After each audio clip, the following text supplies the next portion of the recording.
Single dad notices young men harassing a woman. What are you gonna do, hero? They laughed when the maintenance worker stepped between her and the suited boys.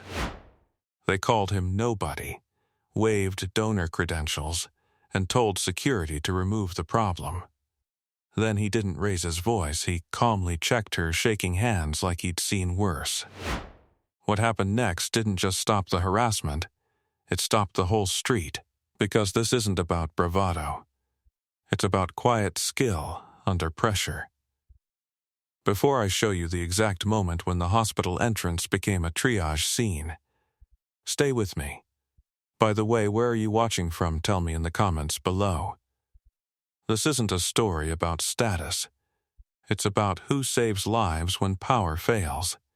The laughter hadn't faded yet. It hung in the cool evening air outside the emergency entrance, sharp and metallic like the smell of antiseptic drifting from automatic doors that kept sliding open and shut. Caleb Mercer stood in his gray maintenance uniform, hospital logo stitched above his heart, tool belt resting low on his hips. Dominic Hale smirked like the sidewalk belonged to him. "You touch her again," Dominic said, stepping closer, "and I'll have your badge revoked before you clock out." Vanessa Rourke's back nearly brushed the glass doors. Her clipboard trembled in her hands. The young men surrounding her wore tailored jackets and expensive watches that flashed under the streetlights. Valet attendants pretended not to notice. A security guard hovered uncertainly, radio half raised. Caleb didn't look at Dominic first. He looked at Vanessa. "Are you hurt?" he asked quietly. She shook her head, but her breath came shallow. Too shallow. One of the boys laughed. "He thinks he's a doctor now." Caleb's shoulders remained level. No puffed chest. No clenched fists. Just stillness. Years ago, stillness had kept men alive in places far louder than this. "Step aside," Dominic snapped. "This is private." The maintenance worker shifted half a step forward instead. "This is a hospital entrance," he replied. "Nothing about it's private."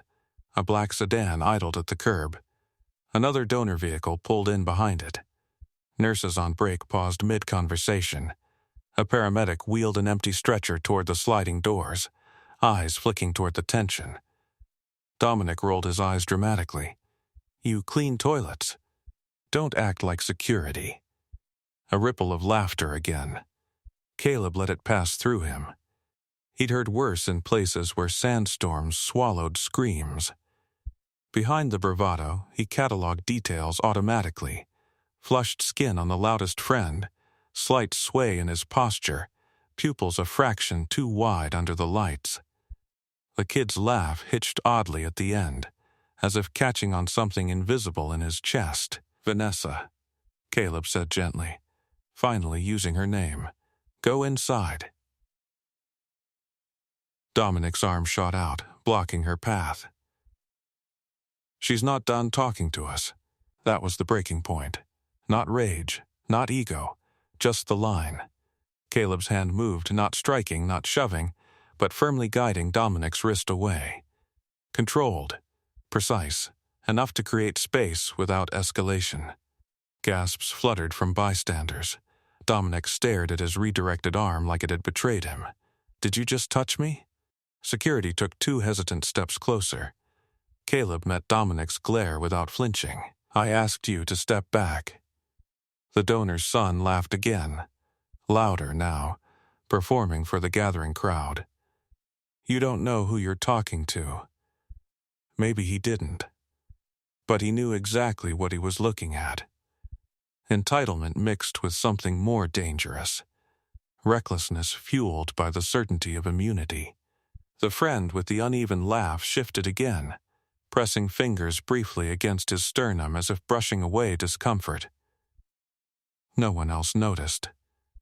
Caleb noticed. He always noticed, because once, long before maintenance corridors and flickering fluorescent lights, Missing something small had meant losing something permanent. Dominic leaned in, voice dropping low. My father funds half this building. One call, and you're unemployed. The threat hung there. For a flicker of a second, Caleb saw his daughter's face in his mind. Lila waiting inside the lobby after finishing homework in the corner chair near the vending machines. He saw her backpack at his feet earlier that evening. He saw the world she was growing into. And he made his choice. You can call whoever you need, he said evenly. But she's going inside. Vanessa slipped past during the beat of silence, shoes clicking against tile as the automatic doors swallowed her into safety. Dominic's smile hardened. Oh, you're done, he said softly. Sirens wailed faintly in the distance, unrelated to this scene, but close enough to hum under the surface of the moment. Caleb didn't move. He watched the friend again. The flush had deepened. Breathing was wrong. And the street, still buzzing with arrogance and expensive cologne and the illusion of control, had no idea it was seconds away from becoming something else entirely. The street had no idea it was seconds away from becoming something else entirely. Dominic stepped closer. Invading space like intimidation was oxygen. You think you won something? He muttered, voice low and venomous. You just signed your termination papers. Caleb didn't answer right away. His attention had shifted, fully now, to the young man behind Dominic. The one whose laughter had thinned. The one pressing fingers against his chest like he could rub discomfort away. The hospital doors slid open again with a soft hydraulic sigh. Warm air spilled onto the pavement, carrying the scent of antiseptic and overheated machinery. Nurses exiting for break slowed when they felt the tension still hanging there. You're shaking, Dominic's friend muttered suddenly, though it wasn't clear who he meant. Then his knees buckled. It happened without drama at first, just a wobble, a stumble, one expensive loafer scraping uselessly against concrete. Caleb moved before anyone processed it. The young man collapsed hard against the curb. For a split second, no one breathed. Evan? Dominic crouched, panic cracking through his arrogance. Hey, stop messing around! Evan didn't respond. His chest rose once, then stalled. Caleb was already there, sliding to his knees on cold pavement. The world narrowed into pulse points and airway angles. He tilted the man's chin, checked responsiveness. No reaction. Call a code. Caleb barked toward the frozen security guard. His tone had changed, steel threaded through calm. The guard blinked. Code blue, now. That snapped something loose. The radio crackled to life. Dominic grabbed Caleb's shoulder. Don't touch him. Caleb shrugged him off without looking up. He's not breathing right, I said don't. Do you want him alive? Caleb's voice cut clean and sharp. Dominic froze. Caleb pressed fingers to Evan's neck. Weak, irregular. He began compressions with precise, measured force. Not frantic, not sloppy. Controlled. His palms locked, shoulders aligned. Each push calculated.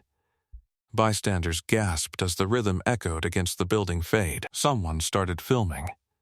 Inside the lobby, Lila looked up from her notebook when she heard shouting. She moved toward the glass doors, eyes wide. Outside, Dominic's confidence had evaporated. He just had a couple drinks, he stammered. He's fine. He's dramatic. Caleb didn't respond. He counted under his breath steady, hands unwavering. The siren in the distance grew louder now, real, urgent. Where's the crash cart? He demanded as a nurse sprinted through the doors. In the ER. Get it here. Now. The nurse hesitated only a fraction before turning. Dominic stared at Caleb's hands like they didn't belong to a maintenance worker. You clean floors, he whispered, voice trembling. How do you? Caleb delivered another compression, jaw set. Airways compromised. He needs oxygen. The security guard stepped forward again, uncertainty flooding back. "Sir, maybe we should wait for the doctors. If we wait, he dies," Caleb snapped. Silence followed that, heavy and absolute. The ambulance screeched into the bay, paramedics jumping out with equipment. One of them slowed when he saw the compression form. "Who's doing CPR?" the paramedic asked sharply. Caleb didn't look up. Pulse irregular, shallow respirations before collapse. Possible arrhythmia. The paramedic's eyebrows lifted for half a heartbeat. Then he knelt opposite him. "On my count." They moved in synchronized rhythm, like they'd trained together before. Dominic backed away, face drained of color. The crowd that had gathered for entertainment now watched in stunned quiet. From inside the lobby, Lila pressed her hand against the glass. She saw her father's uniform first. Then the urgency in his posture. Then the boy on the ground. Her small fingers curled into a fist. Caleb heard the crash cart wheels rattling across pavement. Oxygen mask secured. Defibrillator pads placed. "Clear," the paramedic ordered. The jolt made several onlookers flinch. Evan's body jerked. For a terrifying second, nothing changed. Then, a sputtering inhale, weak. But there. The street exhaled as one. Dominic stumbled forward. "He's breathing? He's breathing, right?" Caleb leaned back on his heels, chest rising steadily despite the exertion. "He's got a chance," he said evenly. Sirens faded into background noise as hospital staff transferred Evan onto the stretcher. The paramedic looked at Caleb again, longer this time. "You medical?" he asked quietly. "Maintenance," Dominic snapped bitterly before Caleb could answer. The paramedic didn't look convinced. As the stretcher disappeared through the sliding doors, murmurs rippled across the sidewalk. Phones lowered, eyes shifted. Dominic stood there, torn between gratitude and humiliation. "This isn't over," he muttered, though the threat lacked conviction now. Caleb rose slowly, wiping his hands on a cloth from his belt. His palms were steady, his breathing controlled. He glanced toward the lobby and caught Lila's gaze through the glass. She wasn't scared. She looked proud. And that, more than anything Dominic Hale could threaten, was what steadied him. If you're still watching, subscribe with the bell on, because what happens next forces the powerful to answer publicly. The automatic doors slid open again. Inside, hospital leadership was already moving. And outside, the laughter that once filled the street had vanished completely. The laughter that once filled the street had vanished completely. The automatic doors slid open with a tense, mechanical sigh, and two hospital administrators hurried out, coats flaring behind them. One of them scanned the scene with tight lips and narrowed eyes, already calculating liability. Dominic straightened immediately, composure scrambling back into place like a mask. "He assaulted me," he said loudly, gesturing toward the maintenance worker. "He shoved me before Evan collapsed." Caleb didn't react to the accusation.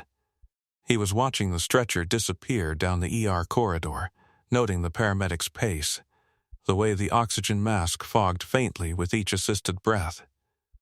Evan was alive, but unstable. Vanessa reappeared just inside the doorway, pale but steady now. Her eyes met Caleb's, gratitude flickering there before fear reclaimed it. One administrator cleared her throat. "What exactly happened here?" Dominic spoke first. "Your employee interfered with a private conversation. Then he put his hands on me." The administrator's gaze dropped to the gray uniform, then to the oil-smudged gloves tucked into the belt. Status assessed. Assumptions formed. "Sir," she said carefully to Caleb, "step aside while we review this." He didn't move. "He wasn't breathing," Caleb replied evenly. "That's what happened," Dominic scoffed. "Evan had too much to drink. He would have been fine." The paramedic who had worked beside Caleb stepped back through the doors, overhearing that. "No," he said flatly.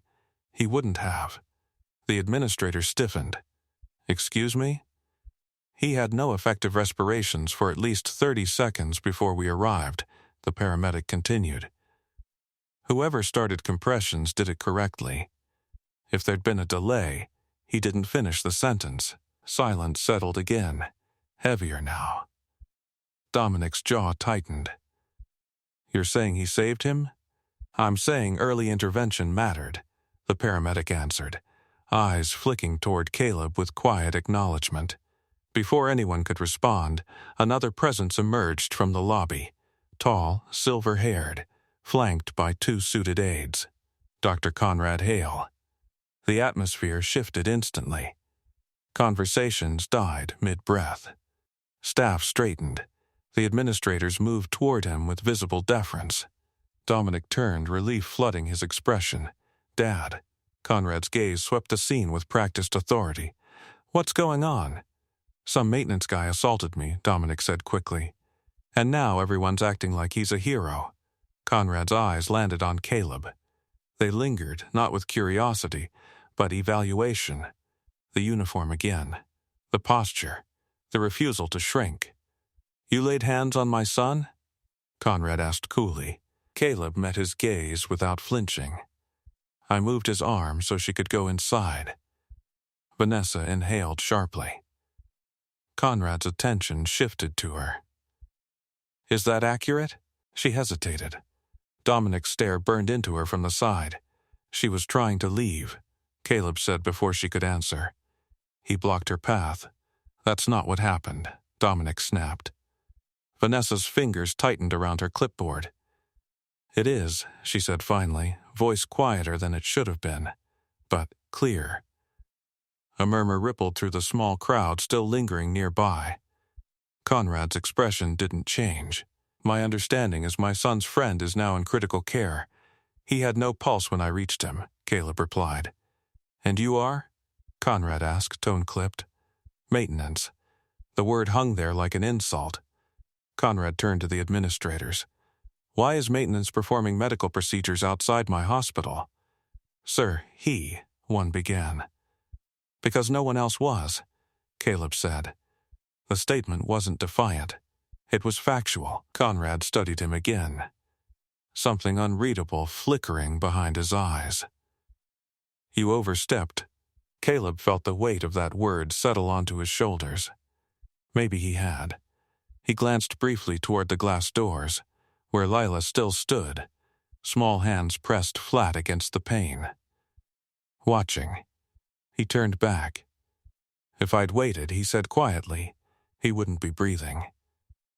Dominic let out a harsh laugh. You're exaggerating. You got lucky. The paramedic, still within earshot, stiffened. There was nothing lucky about it. Conrad's gaze snapped toward the paramedic. And you are? County M's. A tense pause followed.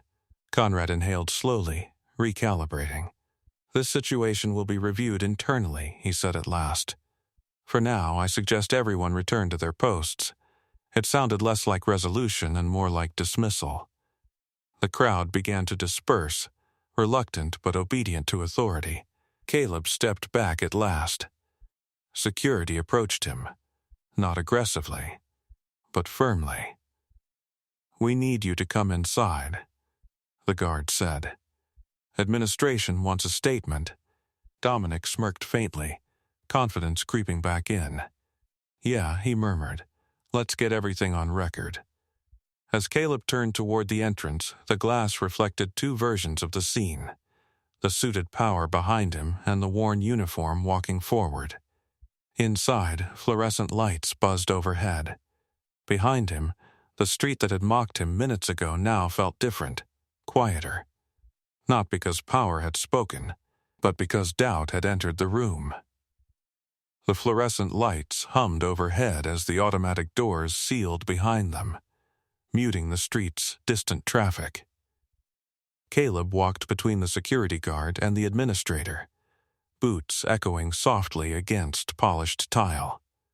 The lobby smelled of disinfectant and overbrewed coffee. Dominic followed a few steps behind, phone already in his hand. Make sure this is documented, he said loudly. I want it clear he touched me first. Caleb didn't turn around. They stopped near the reception desk, just outside the emergency corridor. Through a narrow window, he could see paramedics transferring Evan from stretcher to trauma bed. A team swarmed around him, oxygen lines, monitors, rapid movements.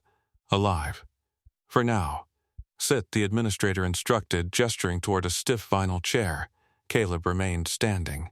Sir, she pressed, irritation creeping in. This will go faster if you cooperate. I am cooperating, he replied calmly. Dominic exhaled sharply. Unbelievable.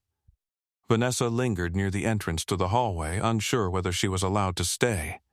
Her shoulders were tense, chin lifted like she was bracing for impact. Conrad Hale stepped forward, measured and composed. I'd like clarity, he said, voice smooth but edged. My son claims you initiated physical contact. I removed his arm from blocking her path. Caleb answered. You could have called security. They were there. A beat. Conrad's gaze shifted to the guard, who shifted uncomfortably under scrutiny. Dominic interjected quickly. He's twisting it. He's making it dramatic. The administrator began typing notes into a tablet. And then Mr. Hale's friend collapsed. Caleb nodded once. He showed signs before that. What signs? She asked skeptically.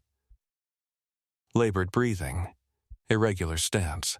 Skin flushed beyond alcohol response. Possible arrhythmia. The words fell into the space with quiet precision. Dominic let out a short laugh. Listen to him. But the administrator's fingers paused over the screen. Conrad's eyes narrowed slightly. You're remarkably specific for maintenance. Caleb held his gaze. I pay attention. Silence stretched thin. From the hallway, the sharp tone of a cardiac monitor pierced the air. Rapid, uneven. Then muffled instructions. Then the metallic click of equipment. Vanessa flinched. Dominic swallowed. A nurse hurried past them without stopping, pushing a cart stacked with medication trays. The wheels rattled, echoing off sterile walls. Caleb's posture shifted almost imperceptibly. Not fear. Not anxiety. Readiness. Conrad noticed. Why didn't you identify yourself differently to the paramedics? He asked suddenly. Caleb blinked once. They didn't ask for credentials. The administrator frowned. But they asked if you were medical. I said maintenance. Dominic scoffed, because that's what he is. The monitor tone down the corridor spiked sharply, then flattened for half a second before resuming in jagged rhythm. A chill crawled along Vanessa's arms. Caleb's jaw tightened. He could picture it without seeing. Chaotic rhythm on screen, compressions resuming, team recalibrating. He stepped forward instinctively. Security moved to block him. You're not authorized beyond this point, the guard said, voice apologetic but firm. Caleb stopped. The hallway felt too far away. Through the glass, he saw Lila still standing near the entrance, her small face pale but determined. She hadn't left. She was watching everything. Dominic followed Caleb's line of sight. That your kid? He asked quietly, something almost mocking threading through the question. Caleb didn't answer. Conrad noticed the glance too. Something unreadable flickered across his expression. Another sharp alarm echoed from inside. A doctor's voice rose. Urgent. The administrator's composure cracked slightly. What's happening in there? As if summoned by the question, the paramedic who'd worked beside Caleb reappeared in the corridor doorway, pulling off gloves. His expression was tight. He's crashing again, he said bluntly. Dominic's face drained. What does that mean? It means the rhythm's unstable, the paramedic replied. His eyes shifted to Caleb for half a breath. Conrad stepped forward. Our cardiology chief is on call. He'll handle it. The paramedic didn't argue. but his jaw set. Inside the trauma bay, voices overlapped. Equipment clattered. The monitor's erratic rhythm bled faintly into the lobby. Caleb felt the pull like gravity. He knew that sound. He knew that window. And he knew how small it was. The administrator looked at him now, uncertainty creeping into her features. "You said arrhythmia." "Yes." "How?" He exhaled slowly. "Because I've heard that rhythm before. The words landed differently this time. Not defiance. Experience." Dominic shook his head as if trying to shake away implication. He's guessing, but Conrad wasn't dismissing him anymore. He was measuring him. Another alarm blared. Inside, someone shouted, "We're losing him." Caleb stepped forward again. Security hesitated this time. Just for a second. And in that second, the balance of power in the room shifted. Subtly, almost invisibly. Because money couldn't silence a flatline. Clear. The shout cracked through the corridor as the shock jolted Evan's body again. The alarm didn't stop. Inside the trauma bay, chaos swelled. Rapid instructions. Gloved hands moving fast.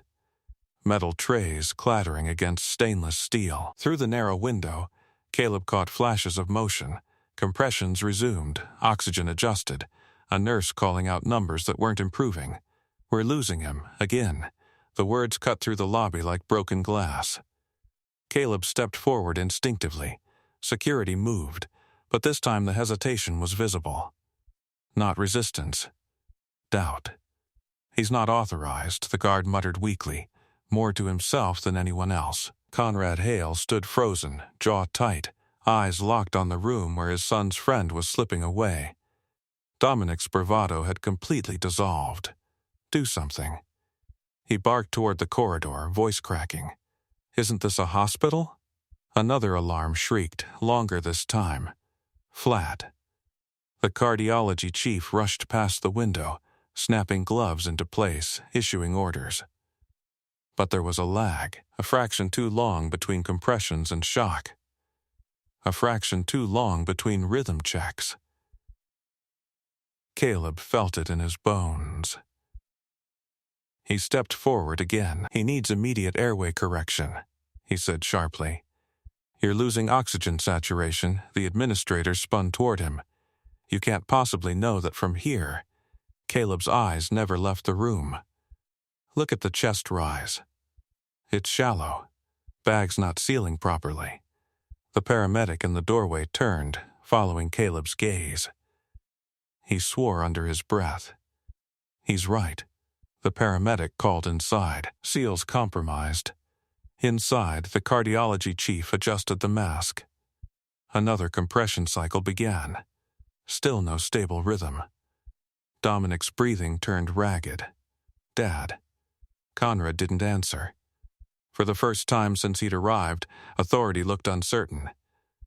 "Let him in," the paramedic said suddenly, loud enough for everyone to hear. The administrator recoiled. "Absolutely not." He recognized the arrhythmia before we did. The paramedic shot back. "And he started compressions perfectly. That doesn't grant privileges." Another flat tone pierced the air. Caleb's pulse didn't spike. His face didn't change. But something inside him locked into place. "If you want him alive," he said quietly, "you're out of time."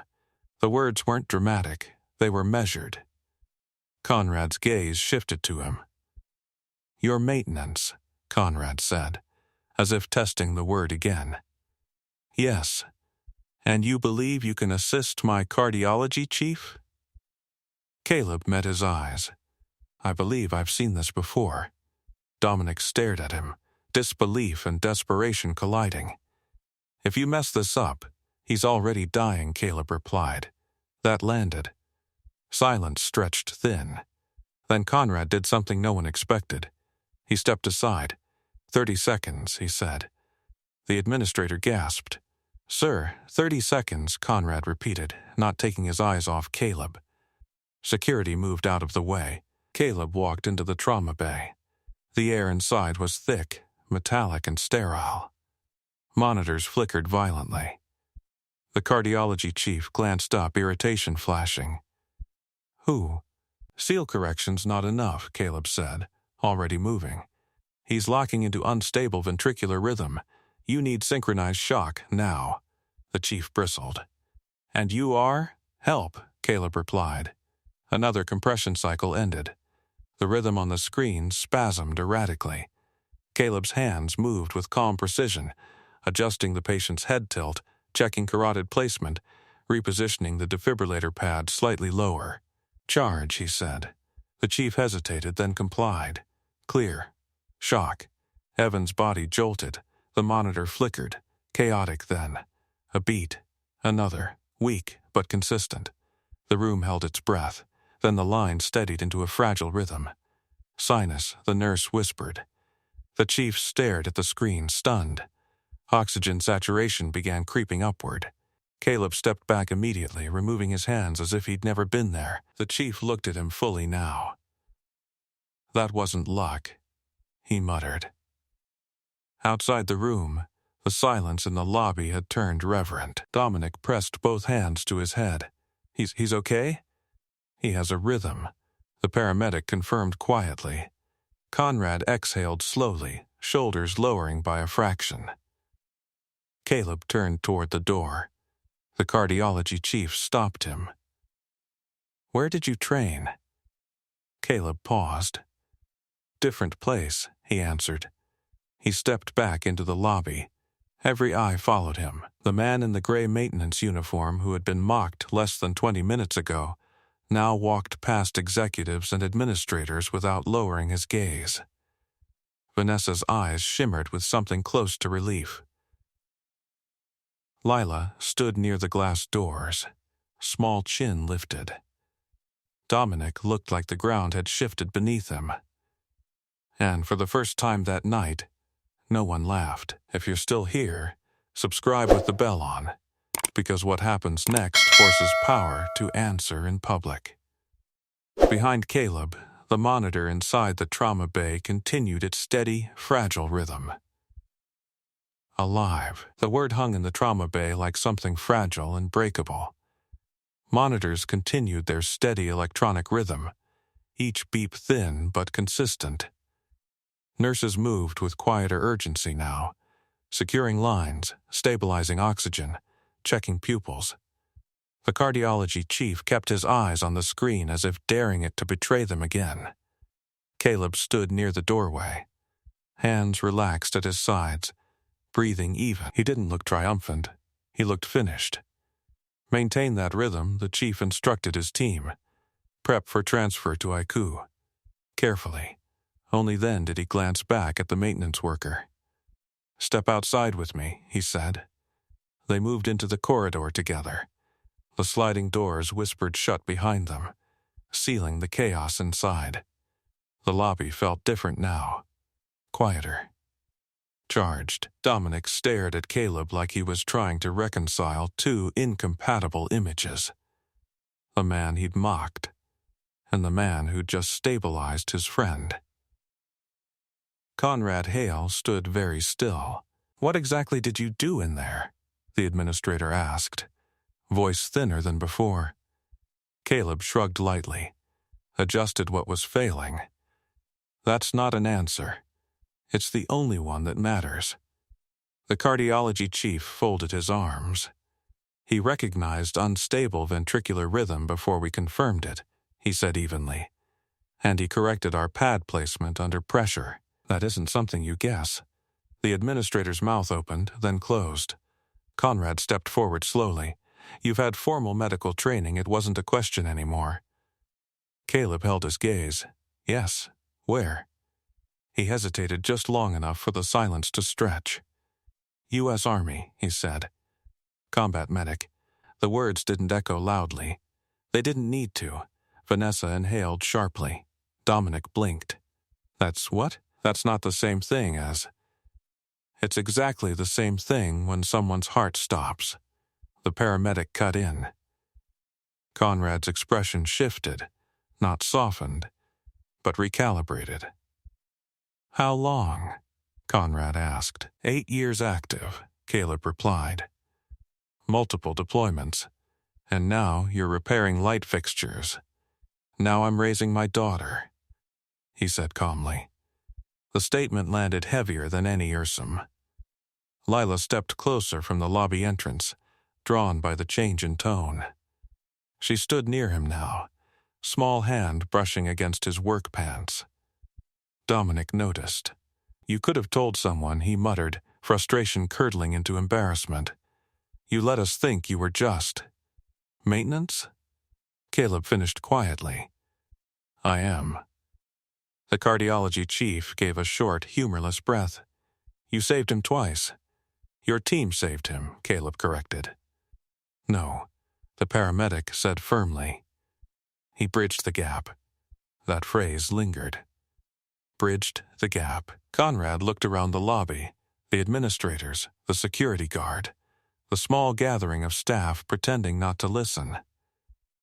Phones were still in hands. Videos were likely already circulating. What happened outside before the collapse? Conrad asked, voice returning to controlled authority. Vanessa stiffened. Dominic shifted uncomfortably. Nothing. She was blocked from entering, Caleb said evenly. That's not. Vanessa interrupted suddenly. Her voice trembled, but she didn't lower it. I was trying to go inside. The administrator looked horrified. Miss Rourke, we can discuss that internally. It happened publicly, Vanessa replied, surprising even herself. In front of staff, silence pressed in again. Dominic ran a hand through his hair. This is being blown out of proportion. Conrad's gaze sharpened. Is it? The donor's son faltered. For the first time that night, he didn't have an immediate answer. Security shifted awkwardly, clearly reevaluating everything they'd witnessed. The cardiology chief cleared his throat. If he hadn't intervened medically, we'd be having a very different conversation. Conrad nodded once, slowly. And if he hadn't intervened at all? Conrad asked, eyes flicking toward Vanessa. That question didn't need elaboration. Dominic looked away. Lila tightened her grip slightly on her father's pant leg. Caleb felt it. The small anchor. The reminder. He wasn't here for validation. He wasn't here for status. He was here because someone needed help, and because he refused to let his daughter grow up believing silence was safer than courage. Conrad exhaled through his nose. This incident, he said carefully, will be formally reviewed. Thoroughly. Dominic stiffened. Dad, enough. The word was quiet. Final. The administrator swallowed. Sir, the donor reception upstairs begins in 20 minutes. Conrad's eyes remained on Caleb. Then perhaps, he said slowly, it's best we address reality before we toast to appearances. The lobby went still again. The maintenance worker stood there in oil-streaked boots, shoulders squared but unassuming. Moments ago, power had mocked him. Now power was reconsidering. And outside, the street that had once echoed with laughter waited, silent. The sliding doors opened again, letting in a draft of cool night air that brushed across the lobby floor. A few lingering bystanders still hovered near the curb, pretending to check their phones while clearly watching through the glass. Upstairs, faint music from the donor reception drifted down through the atrium, soft piano, polite applause, the clink of crystal. Conrad adjusted his cufflinks slowly. Move the reception to the main conference hall, he instructed one of his aides. Delay the opening remarks. The aide blinked. Sir, guests are all ready. Delay it. No one argued. Dominic shifted his weight, agitation replacing arrogance. We don't need to make a spectacle out of this. Conrad's gaze flicked toward him. A spectacle was already made. The words hung heavy. Vanessa stood straighter now. color returning faintly to her face. The tremor in her hands had eased, replaced by something steadier. Resolve. The administrator cleared her throat. Perhaps this conversation would be more appropriate privately. Caleb shook his head slightly. It didn't happen privately, he said. The paramedic, still lingering near the doors, gave a small nod of agreement. Conrad noticed that too. The hum of conversation upstairs faltered as word began to ripple through the building. Staff moved subtly, whispers traveling faster than elevators. Phones vibrated in pockets. Videos were already circulating. Dominic's raised voice, the collapse, the compressions on the pavement. Dominic's jaw tightened when he realized it. You can't control that, he muttered under his breath. Conrad looked almost tired for the first time. No, he said quietly. I can't. A nurse approached from the corridor. Evans stabilized for now. EQ transfer in progress. Dominic exhaled sharply, relief and residual fear tangling together. Can I see him? He asked. In a few minutes. As she turned to leave, she paused beside Caleb. Thank you, she said simply. He nodded once. That should have been the end of it. But it wasn't. Because the imbalance hadn't just been medical. It had been moral. Vanessa stepped forward, voice steady now. He blocked me from entering, she said again, louder this time. And when I tried to step away, he grabbed my wrist. Dominic's head snapped toward her. That's not. It is, she said, cutting him off. And security didn't intervene. All eyes turned to the guard. He swallowed hard. I thought it was just joking. Caleb's gaze didn't leave Dominic. The donor's son looked suddenly very young. Conrad studied his son in silence. Did you block her path? Conrad asked evenly. Dominic hesitated. That hesitation was answer enough. It was nothing. Dominic tried again. We were just messing around. Vanessa's voice sharpened. It didn't feel like nothing. The piano music upstairs resumed, almost mockingly cheerful. Conrad straightened. This hospital, he said slowly, projecting his voice enough for nearby staff to hear, does not operate on intimidation, not from patients, not from employees, and not from my family. The administrator stiffened. Dominic stared at his father. You're not seriously. I am seriously considering the liability you've created. Conrad interrupted. That shifted the tone instantly. Not emotional disappointment, liability, reality. Caleb watched the exchange quietly. He didn't gloat. He didn't intervene. He simply stood there, solid, unmoved. Lila leaned against his side, small fingers still curled into his uniform fabric. She looked up at him briefly. He gave her the smallest nod. Dominic's voice dropped. You're choosing him over me? Conrad's jaw tightened. I'm choosing facts. Silence settled again. The street outside remained quiet. Cars passed, unaware that inside this building something foundational was tilting. The cardiology chief stepped closer to Conrad. With respect, sir, staff witnessed the harassment. And they witnessed the intervention. Attempting to bury it would only magnify it. Conrad's gaze swept across the lobby once more. Administrators, security, nurses, bystanders beyond the glass. Perception had already shifted. The maintenance worker was no longer invisible. Dominic rubbed his temples. This is insane. No, Vanessa said softly. This is accountability. The word landed differently than liability. Stronger. Conrad exhaled slowly.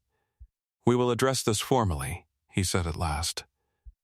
Tonight, upstairs, the reception doors opened as guests began filtering down, curiosity overriding decorum.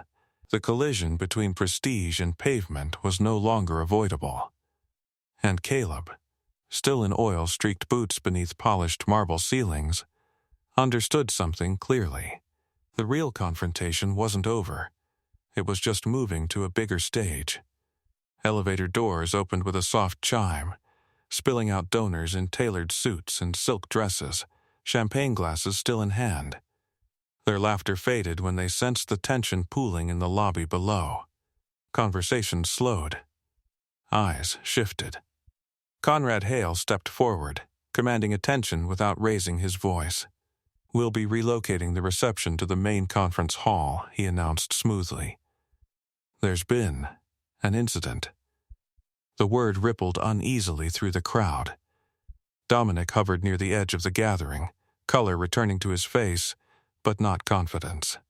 He avoided eye contact with Vanessa, avoided looking at the uniform that had undone him. Caleb remained near the base of the staircase, Lila beside him.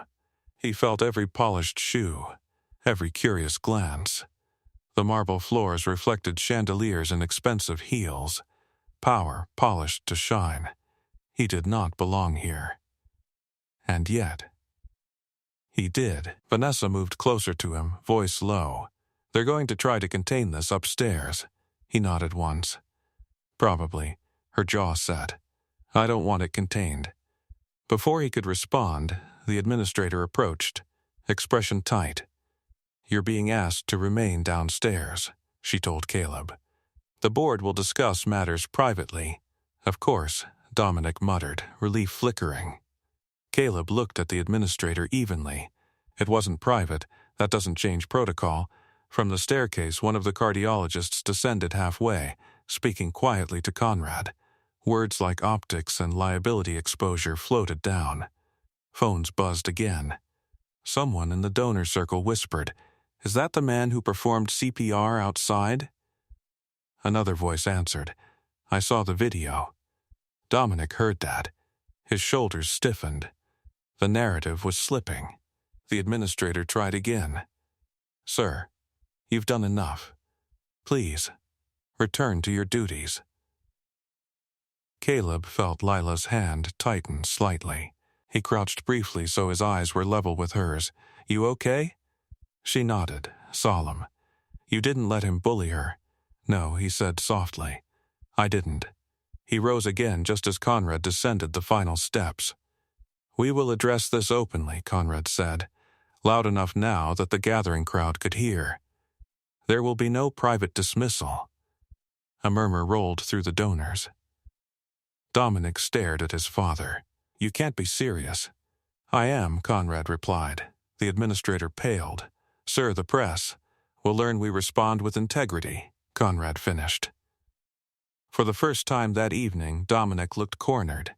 Vanessa stepped forward, surprising even herself. "Then let's address all of it," she said. "Not just the collapse." Silence. The chandeliers hummed faintly overhead. The air felt thinner. Conrad's eyes moved from Vanessa to Caleb. "You will attend," he said to the maintenance worker. Not a request, a directive. Dominic scoffed quietly. "This is ridiculous."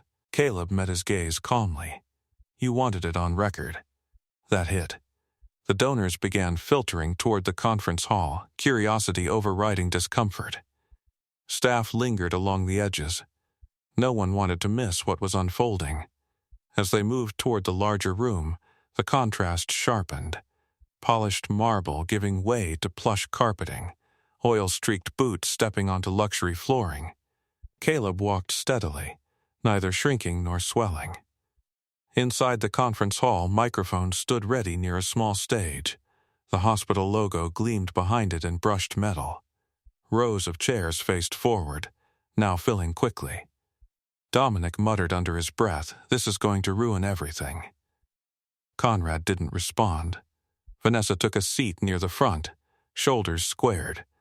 Caleb remained standing near the aisle, Lila beside him like a quiet witness. The cardiology chief approached briefly, voice low. "For what it's worth," he said, "what you did in there, that wasn't common." Caleb inclined his head. It was necessary. The room settled. Conrad stepped onto the stage. The microphone clicked on, and in that charged pause before he spoke, the balance of the entire evening hung in the air. No longer about a collapse on pavement, but about what power does when it's forced to face itself. If you're still watching, subscribe with the bell on, because the truth doesn't stay buried when witnesses are this many. Conrad drew a breath and began. Tonight was meant to celebrate generosity, he said into the microphone, voice carrying cleanly across the conference hall. Instead, we are confronted with something more important: accountability. A ripple moved through the seated donors, crystal glasses lowered. Chairs creaked as bodies leaned forward. Caleb stood near the aisle, Lila's small hand wrapped around two of his fingers. He could feel the tension in her grip, steady but tight. He squeezed back gently without looking down. Dominic remained off to the side of the stage, arms crossed, jaw rigid. Conrad continued. An incident occurred outside this building involving my son, a hospital administrator, and a member of our maintenance staff. The phrasing was careful, controlled. Vanessa's chin lifted. Caleb's expression didn't change. There was inappropriate conduct, Conrad said next, and that word landed heavier than expected. And there was also decisive medical intervention that prevented a tragedy. Murmurs rose again. Dominic shifted.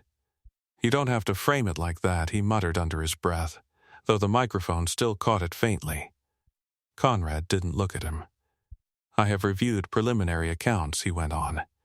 Multiple witnesses confirmed that Miss Rourke was prevented from entering the building. Vanessa's breath caught, but she didn't look away. Conrad's eyes finally moved to his son. Is that accurate? The room felt suspended. Dominic hesitated. The hesitation was louder than denial. It wasn't like that, he said finally. We were joking. Did she attempt to leave? Conrad pressed. Yes, but... And did you block her? Dominic's silence answered again.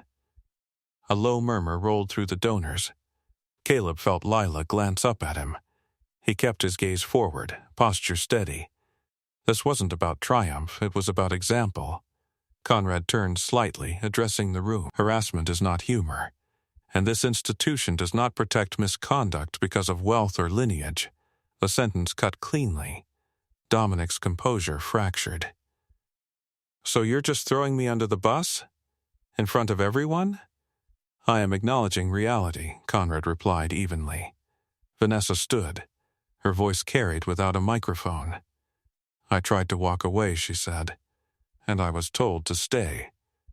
Several staff members in the back nodded subtly. Phones lifted again, but this time not to record humiliation. To document reckoning. Conrad gestured toward Caleb, and when he paused, glancing down at a note handed to him quietly by the cardiology chief. Mercer intervened. He was mocked. A few donors shifted uncomfortably. Dominic laughed weakly. He's maintenance. Yes, Conrad said.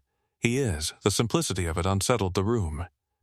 Conrad continued. Moments later, the same employee recognized signs of cardiac instability in another individual and initiated life-saving measures.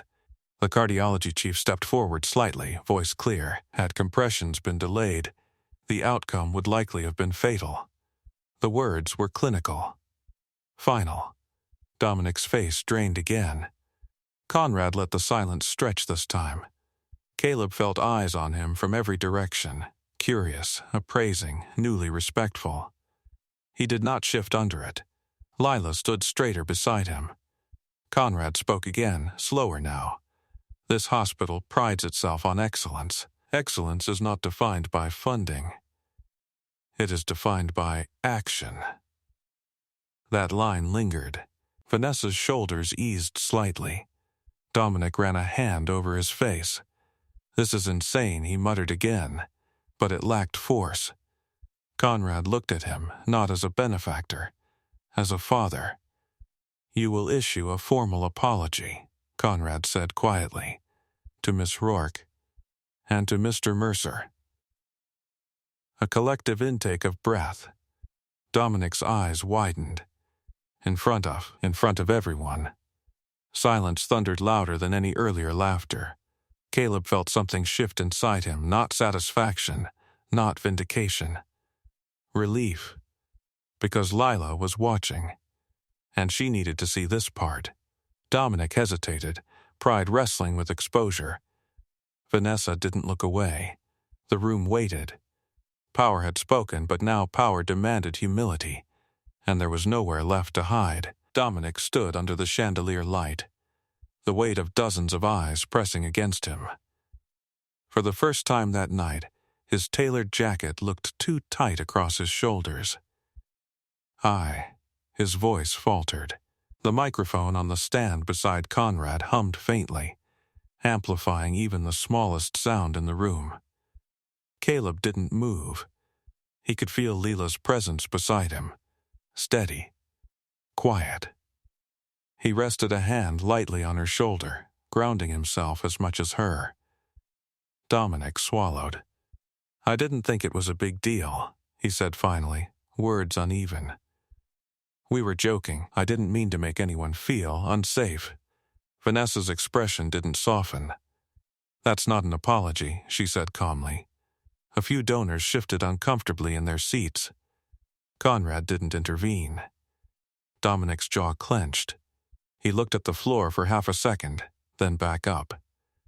"I'm sorry," he said, more firmly now. "I shouldn't have blocked you. Or grabbed you." The room absorbed it.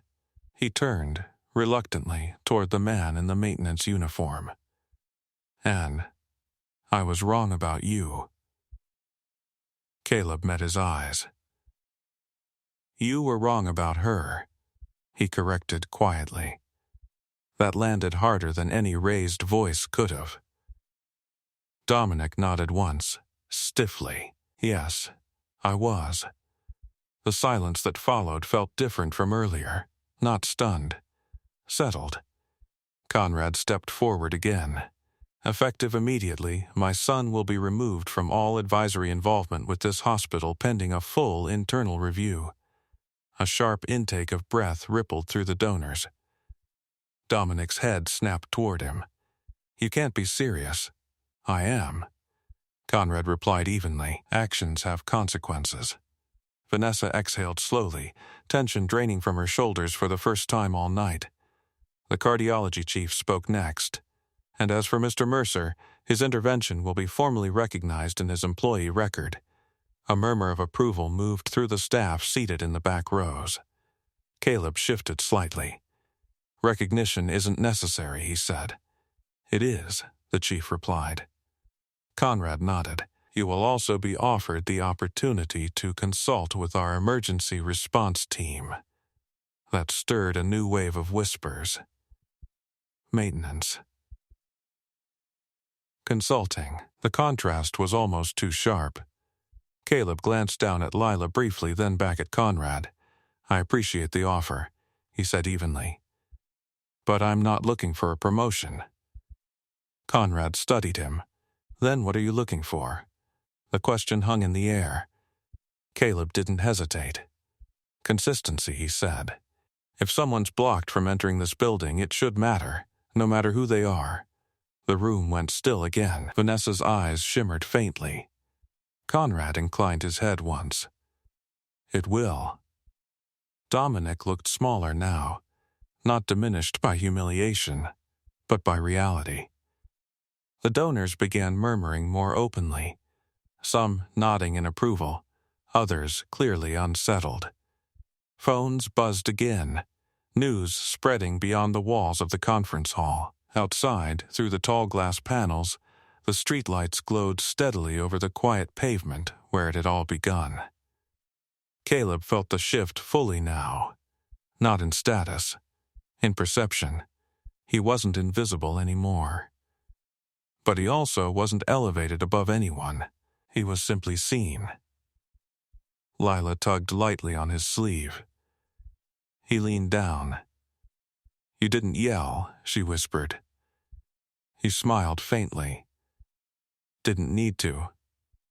She nodded as if that confirmed something important in her world. Conrad stepped away from the microphone. "This concludes the evening's formal program," he announced. "We will reconvene next month, with improved policies already in motion." The donors rose slowly, Conversations reigniting, but different now. Less polished. More reflective. Vanessa approached Caleb as the crowd began to disperse. "Thank you," she said quietly. "For earlier. And for not backing down." He nodded once. "You did the harder part." She shook her head. "No, you showed everyone what courage looks like when it's calm." He didn't answer that. Across the room, Dominic stood alone for a moment before a few friends hesitantly approached him. Their earlier swagger was gone. Conrad lingered near the stage, watching the maintenance worker and his daughter walk toward the exit. The balance of power hadn't shattered. It had realigned. And the entire room had witnessed it. The conference hall began to empty in slow waves. Donors filtering out in subdued clusters instead of celebratory laughter. Conversations were quieter now. Measured. Reflective. The air no longer shimmered with champagne and prestige. It carried something heavier. Reality. Caleb guided Leela toward the exit, boots soft against the thick carpet. He could feel eyes still following him, not with ridicule this time, but curiosity. Respect, even. Near the doorway, the cardiology chief caught up with him. "Have you ever considered coming back to medicine?" he asked quietly. Caleb glanced toward the ICU corridor down the hall. "I never really left," he said. The chief gave a small nod, understanding something deeper in that answer. "Your instincts are sharp. We could use that.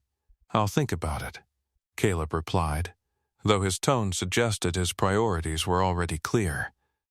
Lila tugged gently at his sleeve. "Can we see if he's okay before we go?" He hesitated only a second. Briefly, they turned toward the ICU wing. Inside, fluorescent lights hummed softly. The controlled rhythm of machines replaced the chaos from earlier. Evan lay behind glass now, stabilized, color returning faintly to his face. Tubes and wires surrounded him like quiet guardians. Dominic stood at the foot of the bed. He looked different in this lighting, less polished, more human. When he noticed Caleb in the doorway, his posture stiffened. There was no crowd now, no donors, no stage, just machines and consequences. "You didn't have to stay," Dominic said, voice low. "I didn't," Caleb agreed. Silence lingered. Dominic looked at his friend's steady monitor. "They said if you hadn't corrected that shock timing." He couldn't finish. Caleb stepped just inside the room, keeping distance respectful. "He's young," he said. "That helped." Dominic shook his head slowly. "I thought you were trying to embarrass me." Caleb studied him for a long moment. "I was trying to get her inside." The simplicity of it disarmed him again. Dominic swallowed. "I didn't think it was serious. That's the problem," Caleb said quietly. Another silence, thicker this time. Dominic looked down at his hands. "I don't want to be that guy." "You were," Caleb replied. "Not cruel, not harsh, just factual." Dominic winced slightly. "But that doesn't mean you have to stay him." The words hung between them. Dominic looked up, surprised. "You think one apology fixes it?" he asked. "No," Caleb said. "Change does." The heart monitor continued its steady rhythm in the background. Lila stepped closer to the glass, studying Evan's face thoughtfully. "He looks peaceful," she whispered. "He's resting," Caleb said. Dominic glanced at the little girl, then back at her father. Something shifted behind his eyes. Recognition, maybe. Perspective. "I didn't know you had a daughter," he muttered. "I do." Dominic nodded once. "She's lucky." Caleb almost smiled. "I'm the lucky one." Footsteps approached from the hallway. Conrad appeared at the EQ entrance, observing quietly. He took in the scene, his son, the maintenance worker, the child. No microphones, no donors, just truth stripped of spectacle. Conrad stepped inside slowly. "Evan's parents are on their way," he said. Then he looked at Caleb. "I meant what I said earlier." Caleb met his gaze. "About accountability? About consistency," Conrad clarified. A pause. This institution will change, Conrad continued. Policies. Oversight. Culture. Caleb nodded once. Good. Conrad hesitated before speaking again. You could have used tonight to elevate yourself. I didn't need elevation, Caleb said. I needed her safe. He gestured subtly toward Vanessa's absence, but the meaning was clear. Conrad absorbed that. Dominic looked between them, something humbler settling into his posture. Outside the Iku windows, the night stretched quiet and steady. The chaos from hours earlier felt distant now, but not erased. Consequences were unfolding. But so was growth. Caleb rested a hand lightly on Lila's shoulder. Time to go. Dominic stepped aside without being asked. As Caleb and his daughter walked down the corridor, the rhythmic beeping from the room behind them followed like a steady reminder. Alive. Not because of power. Because someone refused to look away. The Iku doors closed softly behind them, sealing in the steady rhythm of machines and fragile recovery. The hallway lights felt warmer now, less clinical, as Caleb and Leela walked side by side toward the lobby. Their footsteps echoed faintly against polished floors. The hospital no longer felt like a battlefield. It felt like a place returning to balance. As they stepped into the main atrium, the last of the donors were filtering out. Conversations were subdued, measured. A few staff members offered quiet nods as they passed. No applause, no spectacle, just acknowledgement. Vanessa stood near the reception desk, speaking with the administrator. When she saw them, she excused herself and crossed the floor. They're launching a formal review tomorrow, she said. HR, security protocols, everything. Caleb nodded once. Good. She hesitated. I almost didn't speak up. But you did. Her smile was small but steady. Because you did first. Lila looked between them thoughtfully, absorbing more than either adult realized. Near the entrance, Conrad stood alone for a moment, coat draped over one arm. He watched the maintenance worker approach without his usual entourage. I won't pretend tonight was comfortable, Conrad said evenly. It wasn't supposed to be, Caleb replied. A faint exhale escaped Conrad, almost a reluctant acknowledgement. You forced us to confront something we've ignored, he admitted. That visibility and value aren't the same thing. Caleb didn't answer immediately. He looked down at Lila, then back at Conrad. Most people don't notice who keeps the lights on, he said quietly. Until the lights go out. Conrad absorbed that in silence. Dominic emerged from the hallway behind his father, no longer sharp-edged, no longer defensive. He stopped a few steps away. I'll follow through, Dominic said, voice steady but subdued. The apology wasn't just for tonight. Caleb studied him for a long moment. Make sure it isn't, he replied. Dominic nodded once. Outside, the night air carried a chill. The same sidewalk where laughter had echoed now lay still under the streetlights. The ambulance bay was quiet. The curb where Evan had fallen looked ordinary again. But it wasn't. Because everyone who had witnessed that moment would remember it. Lila slipped her hand into her father's as they stepped onto the pavement. You didn't yell, she said again, as if confirming a lesson. He smiled faintly. You don't have to be loud to be strong. She nodded, satisfied. Behind them, through the tall glass windows, Conrad remained standing in the lobby, watching the man he had once evaluated by uniform alone walk away without asking for anything. The street that had once been filled with arrogance had fallen silent not out of fear, but out of recognition. Recognition that dignity doesn't wear designer labels. Recognition that courage doesn't announce itself. Recognition that real authority shows up when everything else fails. Caleb paused briefly at the edge of the crosswalk, looking back once, not at the building, but at the entrance where it had all begun. Then he looked forward. Tomorrow he would return to flickering lights, maintenance calls, and the steady rhythm of ordinary work. And that was enough, because his daughter had seen what mattered. Because a woman had walked safely through doors that once tried to block her. Because a young man in the ICU had a second chance. Not from wealth, not from status, from intervention. The hospital doors slid closed behind them with a soft mechanical sigh. And the night moved on. If this story stayed with you, ask me for the next story title. Subscribe, and don't miss our next story. He never expected to see his boss on the beach. But one conversation changed everything. Trust me. You'll feel it. And tell me in the comments, what injustice should we tackle next?